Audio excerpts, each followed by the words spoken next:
Señor abogado, desactive su micrófono. Ahora sí. Correcto, muchas gracias. Adelante. Muchas gracias. Como punto de partida, como génesis, señor juez magistrado, nuestros agravios se fundan en que se ha vulnerado el artículo 139, numeral 3 de la Carta Política, esto es, el debido proceso en conexión a la libertad personal, debida valoración de los elementos de convicción que Fiscalía debe acreditar en dicha audiencia de prisión preventiva, asimismo, la motivación cualificada que se requiere para dicha resolución, hablamos de prisión preventiva, y en algunos casos vamos a ver incluso ausencia de motivación y en otros extremos motivación incongruente. Iniciamos, señor juez, o inicio en todo caso, teniendo en cuenta, tal y como lo ha mencionado el señor fiscal superior, en un primer momento en el requerimiento de prisión preventiva se le atribuyó a mi patrocinado el artículo 296 del Código Penal, esto es promoción o favorecimiento al tráfico ilícito de drogas, más las agravantes del 297, 5 y 6, numerales 5 y 6. ¿Qué es lo que sucede? En dicha audiencia, tras el debate respectivo, el ACU determinó de que no concurrirían las agravantes y fundó la prisión preventiva respecto del tipo base, 6 a 12 años, promoción o favorecimiento única exclusivamente. Ministerio Público no ha impugnado, entonces solamente tendríamos que los agravios respecto de este tipo base. Bien, fíjese, señor juez, que en primer lugar el ACU manifiesta en su resolución de manera muy sucinta lo siguiente, y dice: el ACU señala que existen elementos de convicción fundados y graves que acreditan la realización del presunto delito contenido en el artículo 296 de la norma sustantiva penal.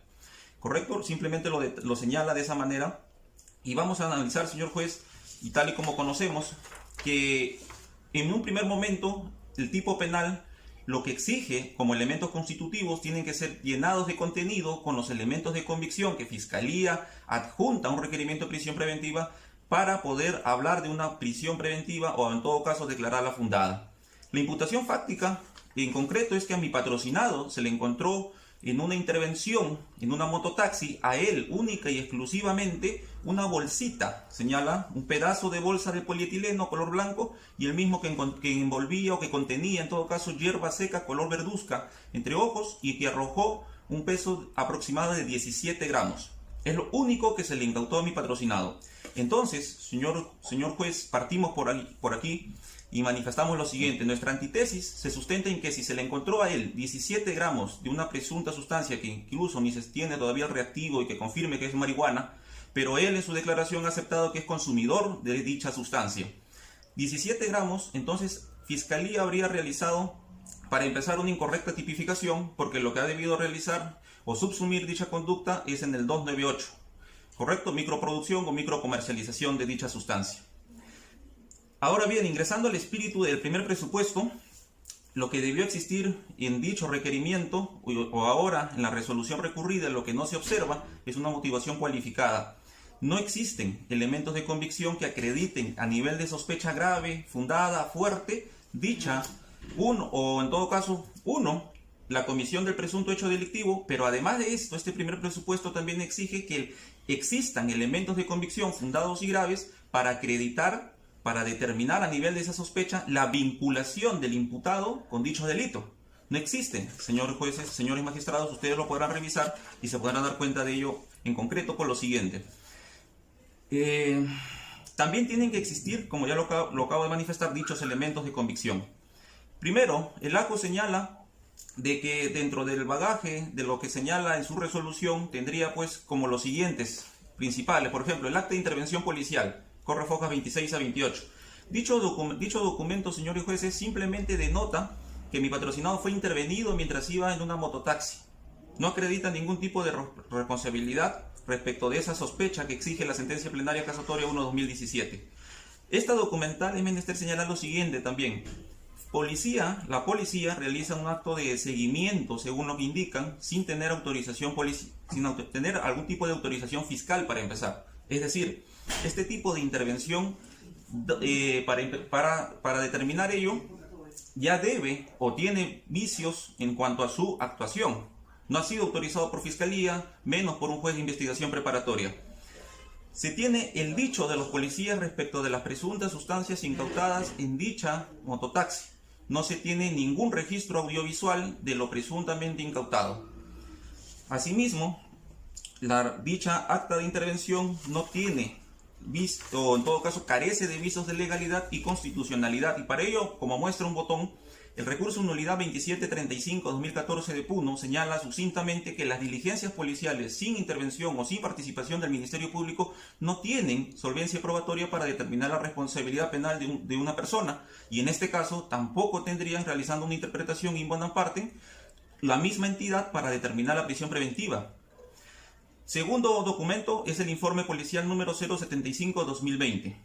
Este documento simplemente denota las diligencias que se llevaron o se realizaron respecto de cuando ya fueron intervenidas estas personas, específicamente mi patrocinado. No tiene ningún tipo de sospecha fundada y grave.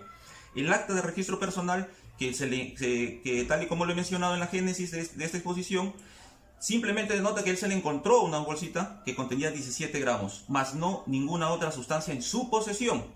La demás droga presuntamente que habría existido en dicha mototaxi, ojo, se encontró en la mototaxi que venía conduciendo otro imputado, otra persona, no mi patrocinado. Por ello, es que señores magistrados, para ir concluyendo este primer presupuesto, también obra el acta de orientación, prueba de campo y pesaje de droga, en la que arroja el peso, como lo señalé hace un momento, de 17 gramos, pero no existe hasta el día de hoy, ni tampoco en la resolución, ni en el requerimiento, ni en la resolución, señores jueces, una pericia química toxicológica que determine que efectivamente esa sustancia es droga y que es marihuana. No existe, es decir, estamos hablando sobre criterios subjetivos, sobre especulaciones, sobre conjeturas, pero que bajo ningún punto de vista revisten sospecha fundada y grave.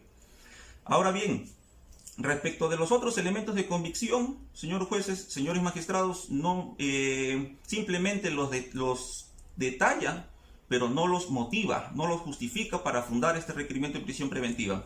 Fíjese, la demás droga que se incautó en dicho vehículo o en los otros lugares fueron, por ejemplo, en la mototaxi que conducía el coimputado Jorge Luis Sirigüero Yantoy, y que por cierto dicho vehículo es de propiedad del padre de dicho imputado, no de mi patrocinado, encontrándose dicha bolsa en la parte posterior de la mototaxi. Otro, señor juez, y allí se incautó 1,484 gramos. El inmueble rústico, justamente como Fiscalía, el fiscal superior lo ha mencionado, que fue en otro momento, en otro lugar, en otra intervención, donde mi patrocinado no estuvo presente, es decir, a él no se le intervino en dicho lugar, se encontraron otras sustancias que presuntamente sería marihuana. Es decir, mi patrocinado no tiene nada absolutamente que ver con esa intervención. Aunado a todo lo señalado hasta aquí, señores magistrados, el presente tipo penal, además, y esto es menester señalarlo porque el Acuerdo Plenario 1/2019 ya ha establecido ante el vaivén jurisprudencial existente que la Corte Suprema de forma ondulante señalaba pues de que si se podía discutir, por ejemplo, elementos de tipicidad y entre otros, en una audiencia de prisión preventiva, nosotros lo propusimos al ACUO en dicha audiencia que, por ejemplo, este tipo penal, el 296, es uno de tendencia interna relevante, tendencia interna trascendente. Es decir, además de los fundados y graves elementos de convicción, tienen necesariamente que existir también para acreditar a nivel de esa sospecha fundada y grave, también esa tendencia interna relevante. ¿Y cuál es específicamente? Que el delito que le atribuye el Ministerio Público no solo consiste en poseer una sustancia ilegal. Ojo, no consiste en ello el delito. Este delito consiste en que, además de poseerla, la tenga para comercializarla, para traficarla. Ese es el tipo penal que el Ministerio Público les ha atribuido a mi patrocinado y que no ha adjuntado ni un solo elemento de convicción fundado y grave para acreditar esa circunstancia, señores magistrados. Por lo tanto, no existen elementos de convicción fundados y graves que determinen, y lo hemos explicitado mejor aún, de forma más detallada en nuestro escrito, señores magistrados, debido al tiempo. Este primer presupuesto no se cumpliría. El segundo, señores jueces, es respecto del tampoco nosotros sostenemos objetivamente de que no se cumple la prognosis de pena superior a 4 años, porque tal y como lo he mencionado, el tipo penal correcto sería el 298, microcomercialización, y el mismo contiene una pena de 3 a 7 años. No superaría. Ahora bien, vamos a ponernos en un hipotético caso de que Fiscalía ha imputado, bueno, en todo caso ha imputado el delito del contenido en la 296, en un hipotético caso de que así sea, o hubiera sido, un hipotético negado de los casos, 6 a 12 años. 6 años, señores jueces, porque mi patrocinado solamente reviste circunstancias atenuantes, no tiene circunstancias agravantes. Entonces la pena, posible pena a imponerse, se encuadraría en el tercio inferior, 6 años. Además de esto, mi patrocinado cuenta con 20 años de edad al momento de la intervención, o sea, en la actualidad. Es decir, el artículo 22 del Código Penal claramente, meridianamente claro, lo ha dejado establecido de que le asistiría la responsabilidad por la edad, restringida. Entonces, habría ya, por debajo del mínimo legal, una nueva pena combinada, se aperturaría, diría, el extremo mínimo que era 6 años, ahora se formaría como el extremo máximo y el mínimo de 2 días. Como tiene simplemente circunstancias atenuantes, la pena se encuadraría en no mayor de 2 años incluso. De ser incluso es el caso, que no aceptamos por cierto, pero, señores jueces, ha hecho Fiscalía una incorrecta tipificación. En todo caso, tampoco se cumple con esta circunstancia del segundo presupuesto, prognosis de pena. El tercer punto, señores jueces, que nosotros traemos también acá a colación y que sostenemos que tampoco se estaría cumpliendo, es el señalado en el peligro procesal. En dicha audiencia, Ministerio Público postuló ambos peligros, peligro de fuga, peligro de obstaculización. El ACU en su resolución rechazó el peligro de obstaculización y simplemente lo adoptó por el peligro de fuga. Pero fíjense que no lo motiva, simplemente señala habría peligro de fuga porque dice que, por ejemplo, el juez literalmente dice que habría peligro de fuga porque por la pena que se esperaría de dicha circunstancia. Es decir, el juez de manera subjetiva señala de que dicho peligro se cumpliría por la probable pena a imponer. No dice absolutamente nada más. Y para esto, eso hoy se señala los siguientes puntos, señor juez, señores magistrados, que por ejemplo nosotros en dicha audiencia adjuntamos documentales para acreditar los arraigos. Tanto es así que, por ejemplo, para acreditar el arraigo domiciliario, adjuntamos un acta de constatación domiciliaria que obra en la carpeta fiscal que el mismo Ministerio Público elaboró. Fue al lugar la policía, el suboficial de Tercera, Barrios Montoya, al lugar ubicado en la Asociación de Vivienda Camino Carguas, Manzana E, lote 7 de Ica, en el cual constató objetivamente y fehacientemente de que mi patrocinado vive en dicho lugar. Además de esto, el acta de declaración de mi patrocinado, cuando declaró, también señaló dicha dirección. Se conectan y absolutamente tienen conexión lógica respecto de este primer arraigo. El arraigo familiar lo acreditamos con la misma acta de constatación domiciliaria. ¿Por qué? Porque cuando fueron el policía a realizar dicha constatación, salió su madre, su padre y sus hermanos que viven, porque él tiene 20 años y radica en dicho hogar. El arraigo laboral u ocupacional, señores magistrados, nosotros lo acreditamos en dicha audiencia con una constancia de trabajo emitida por Tito Lizardo Alvarado Cáceres, quien es el representante legal de la ferretería Tito, dicho lugar donde trabajaba mi patrocinado, ¿correcto? Desde el 1 de junio del 2017 hasta el 17 de junio del presente año, el lugar o fecha cuando fue intervenido de manera ilegal por dichos policías. Además de esto, juntamos una ficha de consulta RUC para acreditar la existencia de dicha ferretería. Señores magistrados, respecto del peligro procesal, tal y como ya ha quedado establecido en diversas jurisprudencias, tanto es así, por ejemplo, la casación 626-2013 de Moquegua habla sobre estos elementos del peligro de fuga, por ejemplo, y en su fundamento 40 específicamente señala que la sola inexistencia incluso de arraigo tampoco genera la aplicación automática de la prisión preventiva. El juez tiene que motivar por qué objetivamente habría dicho peligro procesal, dicho peligro de fuga en este caso, sobre todo cuando existen otras medidas que puedan cumplir con dicha finalidad. El acuerdo plenario 1/2019 de igual manera lo señala, señores jueces, en virtud del principio iura novi curia. Ustedes conocen perfectamente el derecho, saben lo que señalan, a lo que me refiero, dichas casaciones, dicha jurisprudencia. Respecto del comportamiento procesal, ¿qué es lo que el ACU señaló? Absolutamente nada, simplemente dijo que por la pena, de igual manera, la pena ha sido el motivo de dicha fundabilidad respecto de este tercer presupuesto. El comportamiento procesal, mi patrocinado, desde que fue intervenido, no puso resistencia. Él ha sido colaborador con todas las diligencias. Se encuentra en el penal Cristo Rey de Cachiche, en la actualidad, tras una prisión preventiva, además. La gravedad de la pena, señores jueces, tal y como ya lo he definido en el segundo presupuesto, de manera meridianamente clara ha quedado establecido que no existiría dicha gravedad. Por lo tanto, no existiría alguna justificación respecto de este punto también. Termine, doctor. Simplemente. Voy culminando, señor juez. Casación 1445-2018 nacional también establece y fija nuevos criterios sobre el peligro de fuga. Casación 1640-2019 nacional de igual manera establece y precisa qué debe entenderse por riesgo de fuga y peligro procesal. Señores jueces, están debidamente explicitados en nuestro recurso escrito. Asimismo, señor juez, sobre este peligro procesal traemos también un elemento, en virtud del principio de primacía de la realidad, lo que actualmente se está viviendo, la pandemia del coronavirus COVID-19. ¿Qué medidas ha adoptado el Estado? Diversas. Entre ellas podemos destacar, por ejemplo, el cierre de fronteras a nivel nacional, el aislamiento social obligatorio, que es el toque de queda, distanciamiento social obligatorio, el cierre de fronteras a nivel nacional y el cierre de límites interprovinciales incluso. Es por ello que definitivamente el peligro procesal en la actualidad se encuentra, si bien no de repente eliminado, pero sí totalmente controlado, se disminuye. Por lo tanto, no hablamos ya de sospecha grave respecto de este tercer presupuesto.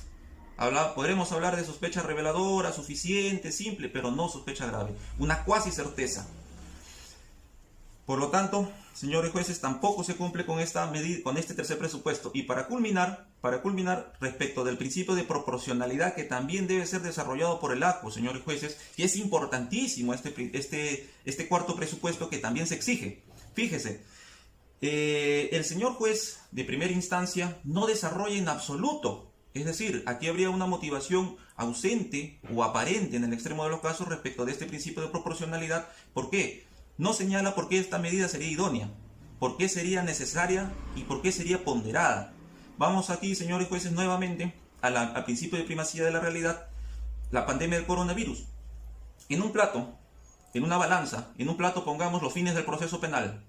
Si hablamos de ponderación, pongamos los fines del proceso penal, seguridad jurídica, aseguramiento de la presencia del imputado durante el proceso penal. Y en el otro, pongamos pues el derecho a la vida, derecho a la salud, a la integridad física, a la dignidad y al buen trato del ser humano.